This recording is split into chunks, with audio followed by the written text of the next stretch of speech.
हर हर महादेव, जय मां जगदम्बे। मैं वैद्य रवि आयुर्वेदा चैनल में आप सब वैद्य भाई मित्रों के मैं डॉक्टरों का स्वागत करता हूं। वैद्य मित्रों, आज मैं आपके लिए लेके आया हूँ 80 प्रकार के वातिक रोग, जो कमर दर्द, घुटनों का दर्द, जो खासकर घुटनों के दर्द में बहुत ही रामबाण औषधि है। ये हमारे गुरुजी के समय से हम इस्तेमाल कर रहे हैं और आज ही बना के रखी है और आज ही बना रहे हैं। बाकी गोलियां बाहर सूख रही है। ये गोलियां मैं आपका अभी थोड़ी सी गिल्ली है, ये आपको दिखाने के लिए रखी है। तो ये अपने जितने वैद्य भाई बंधु है अपने औषधालय बना के रखे अपने मरीजों को उम्र के हिसाब से और रोगानुसार इसकी मात्रा कम ज़्यादा भी आप इसकी करके दे सकते हैं।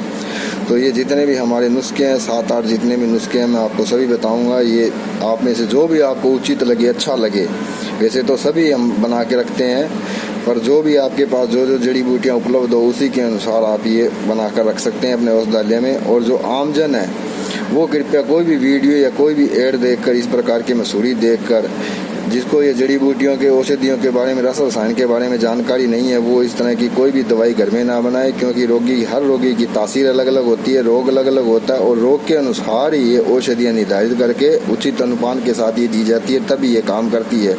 बाकी रोगी के कर्मों पे भी काम होता है सबसे ज़्यादा। तो रोगी के अगर कर्म अच्छे किए हो तो उसको अगर मिट्टी उठाकर दे दी जाए तो वो भी कोई नूर की तरह काम करती है। और जिसको अगर कर्म अच्छे नहीं किए होते हैं तो उसको कोई नूर क्या, दुनिया की कोई भी महंगी से महंगी दवाई खिला दो वो भी उसके लिए मिट्टी के समान ही काम करती है। तो चलते हैं नुस्खे की ओर। कोई भी दवाई आप बिना वैद्य, बिना डॉक्टर, बिना हकीम के परामर्श के ना ले, परामर्श लेकर ही आप दवाई लें। इसीलिए मैं हर मेरी वीडियो में कहता हूँ भी कोई भी आप अनजान आदमी इन चीज़ों से दूर रहें। और जिसको जानकारी है आयुर्वेद के बारे में, जिस जड़ी बूटियों के, कोई ऐसी जड़ी बूटियाँ होती है जिसको शुद्ध करके ही इसका इस्तेमाल किया जाता है, बिना शुद्ध करने के अगर ये इसका इस्तेमाल किया जाए तो ये शरीर में नुकसान पहुंचाती है। तो चलते हैं नुस्खे की ओर। पहला जो नुस्खा है हमारा घुटने के दर्द के लिए, जितने भी घुटनों का दर्द है, ये 40, 45, 50 साल की उम्र में जिनको होता है तो बेचारे ना तो उठ सकते हैं, ना बैठ सकते हैं, ना सो सकते हैं, ना बात कर सकते हैं। वो अंदर ही अंदर घुटते रहते हैं, दर्द से बिलबिलाते रहते हैं, जितनी जमा पूंजी होती है वो लगा चुके होते हैं। तो जो भी ये जब भी दवाई लें तो आप साथ में एक काम और करें, जो आपके घर में अगर मलहम बनी हो या कोई भी दर्द निवारक कोई भी तेल बना हो आपके पास, तो वो तेल आप जरूर इस्तेमाल करें जोड़ों के दर्द पे, घुटनों पर, और गर्म पट्टी वहाँ पे जरूर लगाएं। और तली भुनी चीज़ें और खट्टी चीज़ें, अचार, बाय बादी वाली चीज़ों से ज़रूर परहेज करें। और अपने जो वैद्य है, जो डॉक्टर है, उनके संपर्क में रहें, अच्छे उनसे परामर्श लें और अच्छी जानकारी के अनुसार ही जो औषधियाँ आपको दे उसी के अनुसार पे आप औषधियाँ लें, उचित मात्रा के अनुसार ही। मात्रा खुद अपनी निर्धारित ना करें, जो वैद्य मात्रा दे और वो अच्छी जानकारी के अनुसार ही आपको दे और रोग की पूरी जानकारी लेने के बाद ही आपको दे, तो बहुत बढ़िया फ़ायदा करती है।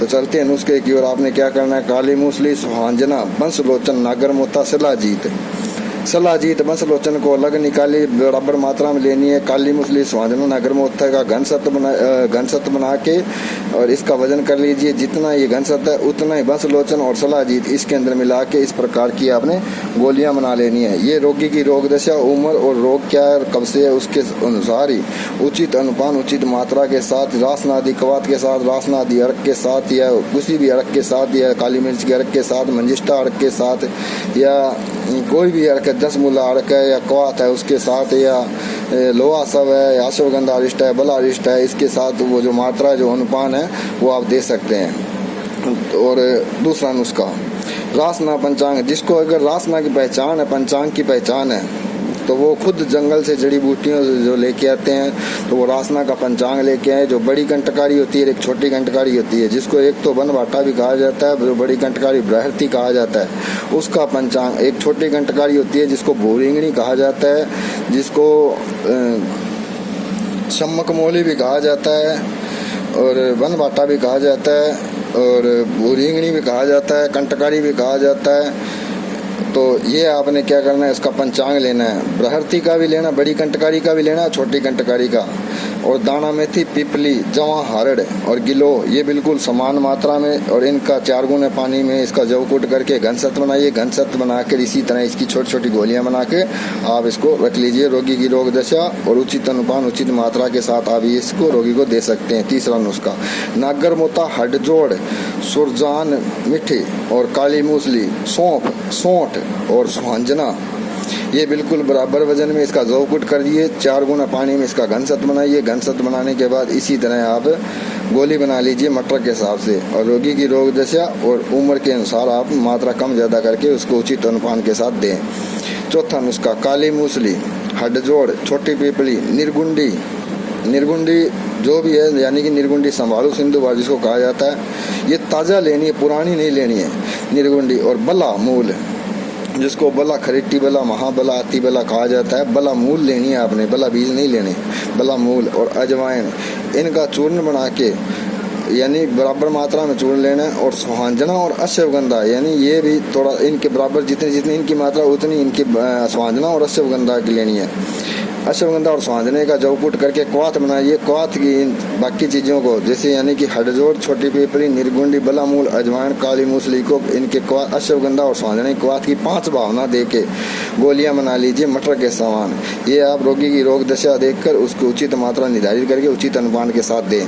5वां नुस्खा, खुरासानी, अजवाइन, मालकांगनी, कुचिल्ला, सुरजान, सुरजान दोनों लेनी है, मीठी और कड़वी, हड्डजोड़, अरंडी मूल, कागा रोटी, काली मिर्च, कुचिल्ला समभाग लेके यानी ये 100 ग्राम ले लीजिए। और मैदा लकड़ी 200 ग्राम और 10 मूल 200 ग्राम मैदा लकड़ी और 10 मूल का क्वाथ बनाइए। बाकी सब का बारीक चूर्ण कर लीजिए। चूर्ण करके मैदा लकड़ी और 10 मूल के क्वाथ की इसमें भावना देके चने समान गोली बना लीजिए। 6वां नुस्खा, त्रिकटू यानी सौंठ, पीपल, काली मिर्च, आग की जड़ की छाल। आग की जड़ की छाल मित्रों वो लेनी है जहाँ रेगिस्तान का आग हो, सूखे इलाके का आग हो, बढ़िया आग हो, दीमक कीड़ा ना लगा हो, अच्छी से छाल बाहर की लेनी है। और जब छाल लेके आए उसको उसी टाइम पानी से धो के हवा में लटका के जैसे कपड़े सुखाते हैं उस तरह इसकी छाल को सुखाना है। छाल उतनी लेनी है जितनी आपको जरूरत हो, पूरा पौधा उखाड़ के नहीं लाना है, क्योंकि ऊपर इसमें महादेव का वास होता है और जड़ में सिद्ध विनायक का वास होता है। इसीलिए वैद्य भाई बंधु जितनी भी जड़ी बूटियाँ लेके आते हैं ये निमंत्रण और आदर भाव पूर्वक लेके आते हैं, तभी ये जड़ी बूटियां काम करती है। अगर आदर भाव पूर्वक और निमंत्रण देकर नहीं लाई जाती वो जड़ी बूटियां काम नहीं करती। तो क्या करना है, आग की जड़ की छाल और अजवाइन ये बिल्कुल समान मात्रा में, और इन सब के बराबर अश्वगंधा यानी त्रिकटू 100 ग्राम, आग की जड़ 100 ग्राम, अजवाइन 100 ग्राम, ये 300 ग्राम अश्वगंधा और 400 ग्राम मिश्री, मात्रा है आधा चम्मच दूध के साथ। 7वां नुस्खा, दालचीनी, निर्गुंडी के बीज, बला बीज यानी बला के बीज, हार सिंगार जिसको परिजात कहा जाता है, नागर मोता, सौंठ और बबूल की फली जिसको किक्कर की फली बोला जाता है, काली जीरी जिसको कलुंजी भी कहा जाता है, और इनका सबका चूर्ण बना लीजिए। चूर्ण बना के मात्रा है 2 से 3 ग्राम। 8वां नुस्खा, मेथी, सौंठ, बिदारा मूल, नागर मोता, हल्दी, अश्वगंधा इनका चूर्ण बना लीजिए, मात्रा 2 से 3 ग्राम। 9वां नुस्खा, कायफल, निर्गुंडी के बीज, सुहांजना और लसूड़े मित्रों आप बहुत लगे हुए हैं, बहुत तादाद में लगे हुए हैं। ये अब लेके पित्त प्रमेह के लिए और माताओं बहनों को जिनको प्रदर रोग होता है, शुक्र रोग होता है, शुक्र में रोग होता है, उनके लिए बहुत बढ़िया, और श्वास कास रोगों के लिए बहुत बढ़िया काम करता है ये लसूड़ा। तो ये आप लाके अपने घर में सुखा के रखें, बहुत काम की चीज़ है। तो और सफ़ेद मूसली इनका चूर्ण बना लीजिए, मात्रा 2 से 2.5 ग्राम, उचित मात्रा उचित अनुपान के साथ ही दीजिए तो बहुत फायदेमंद है। अगला नुस्खा, एक और नुस्खा मित्रों बता रहा हूँ, एक 100% हमारा आजमाया हुआ है। ये बाकी सारे नुस्खे हमारे आजमाए हुए, जब भी आप आओ, जब आपका दिल करो, यही नुस्खे हमारे यहाँ बने हुए मिलेंगे, यही हम आपको बता रहे हैं। इसमें कोई दो राय नहीं है भी हम कोई फोड़ बदल कर या कम ज़्यादा कर बता रहे हैं, वही नुस्खे आपको बता रहे हैं, वही यहाँ बना रहे हैं। तो इसीलिए मैं हर बार वीडियो में कहता हूँ भी वैद्य ये नुस्खे बनाएं, जो अनाड़ी है वो ना बनाएं, क्योंकि अनाड़ी को अगर मैं पास बैठ कर दिखा कर बनाऊँगा तो भी उसको समझ में नहीं आएगा। आपने क्या करना है, देसी बिस्कुट जो हम घर में बिस्कुट बनाते हैं, जो घर के लिए खाने देसी घी वाले बिस्कुट, ये 200 ग्राम लेने हैं। और बबूल का गोंद 100 ग्राम, बबूल के गोंद को घी में फुला लेना है, 200 ग्राम घी में फुल्ला बना लेना है। और जो 200 ग्राम बिस्कुट हमने लिए इसको बारीक पीस के, और जो बबूल के गोंद का फुलाया हुआ फुल्ला जो बाकी बचा हुआ घी है वो बिस्कुट के अंदर मतलब कढ़ाई के अंदर अच्छे से पितले की कढ़ाई में भूंद लेना है, दोबारा भूंद लेना है हलवे की तरह। अब इसमें क्या करना है, पीपला मूल और हड्डजोड़, काली मिर्च, दोनों मूसली और निर्गुंडी के बीज ये 20-20 ग्राम, बबूल का गोंद 100 ग्राम और बिस्कुट 200 ग्राम बिस्कुट का जो पाउडर होता है, ये बबूल का गोंद जब भून लेते हैं तो बाकी बचा घी है वो इसको बिस्कुट के पाउडर को इसी घी में भूनना है। बाकी पीपला मूल, हड्डजोड़, काली मिर्च, दोनों मूसली और निर्गुंडी बीज, ये 20-20 ग्राम, इसको बारीक पीस के इसके अंदर मिला लेनी है। मात्रा है 2-2 ग्राम। तो ये उचित मात्रा उचित अनुपान के साथ दूध के साथ भी सेवन कर सकते हैं। रोगी की रोग दशा देखकर आप दे सकते हैं। तो संपूर्ण दर्दों का निवारण है। तो मिलते हैं अगली वीडियो में, तब तक बने रहिए मेरे साथ। हर हर महादेव, जय मां जगदम्बे।